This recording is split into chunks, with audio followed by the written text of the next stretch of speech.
Hello friends, Shelley here, the Youth and Family Program Coordinator, and I'm here today to share with you our daily Bible reading from our Taking Faith Home Toolkit that we've been using as an entire congregation to learn and grow and practice our faith together each and every day. If you have a Bible nearby, you can go ahead and grab it and follow along with me as I read. Otherwise, you can also just listen. Before we get started today, I want to let you know our focus for this week is Jesus' ministry overflows with joy and love. So that's our theme. And for Monday, we'll be reading Isaiah chapter 62, verses 1 through 5. For Zion's sake, I will not keep silent. For Jerusalem's sake, I will not remain quiet.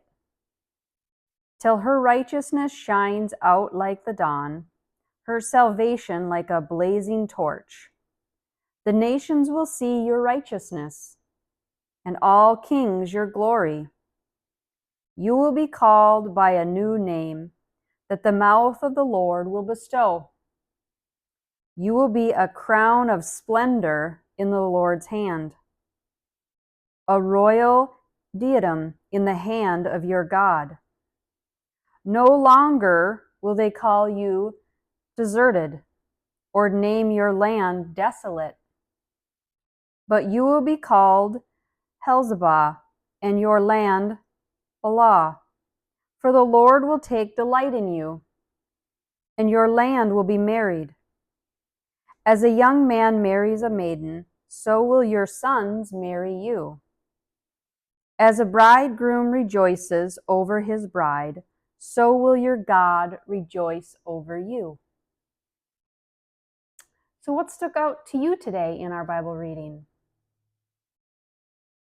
You know, sometimes some of the Bible readings can be tricky because they're talking about land. And so one of the things about reading the Bible is trying to figure out how does it apply to your life and how do you interpret it in your circumstances. So sometimes when there's Bible readings that we may have that just seem kind of far out there and they're hard to understand, sometimes you have to be, they're not so literal, right? And so we have to maybe like listen for the words that we hear, and do they speak to us in certain ways?